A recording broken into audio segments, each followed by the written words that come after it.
The Mitsubishi Outlander, now in its third generation, is impressing us with its new look. Check out the slim grille, the modest chrome touches and the wraparound headlights. It follows the Japanese manufacturer's latest design language. The elegant shoulder lines give it a dynamic profile, and the horizontal trim between the rear lights finish off the design without cluttering it with unnecessary detail. In fact, this sleek styling also helps the new Outlander to be the most aerodynamic vehicle in its class. That helps fuel consumption, which we will come back to. First, let's check out its practical credentials, starting with this enormous boot. It's bigger than the previous model, which is great news if you do not travel light. As you can see, it drowns this suitcase. However, if it's lots of children you have, you'll be pleased to know that the Outlander comes with 7 seats as standard, and they are as easy to operate as this.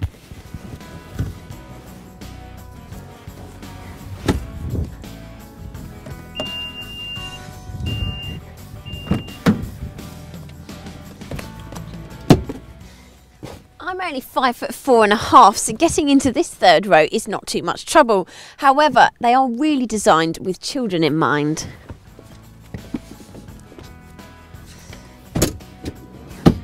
Unlike these seats, where adults and children will be fine.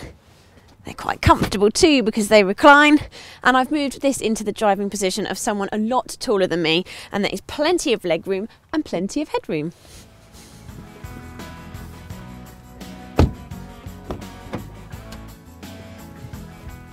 It feels spacious in the front as well, and with plenty of equipment even on the entry-level model, you won't be short of gadgets. All cars come with cruise control, USB connectivity and climate control. However, if you are technology thirsty, you can get things like Bluetooth, sat-nav and reverse parking camera. Storage is plentiful because there is a huge glove box, a door bin that accommodates a big bottle, a little tray here,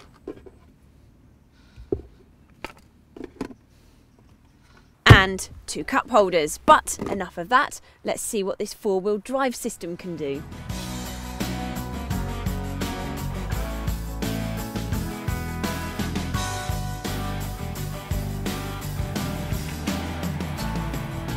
There's always something quite satisfying about driving 4x4s. They tend to be large, robust vehicles that give you a high-up, commanding view of the road, which is great for families and makes them feel safe.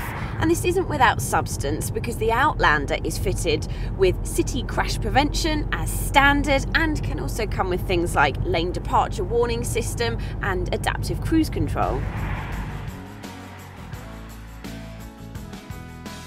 And when you take it off the urban roads and down a green lane, the traction control and 4-wheel drive system really come into play. There are 3 settings which you control with this button here, and you keep pressing it through Eco, Auto and finally Lock, which is for off-road. It's making mincemeat of this track because this is actually quite tame for what it can do. And then there's also Hill Start Assist in case you need to come to a complete standstill.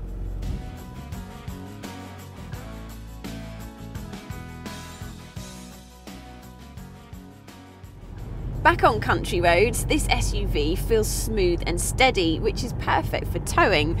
Worth noting now, it has a 2-ton towing capacity. The automatic gearbox changes up and down without any unpleasant jerking, and is easy to drive and control. Like with all things though, it does have some negative points. If anything, it's a little dull to drive, and if you look closely at some of the switchgear and buttons, well, they're not extremely inspiring either.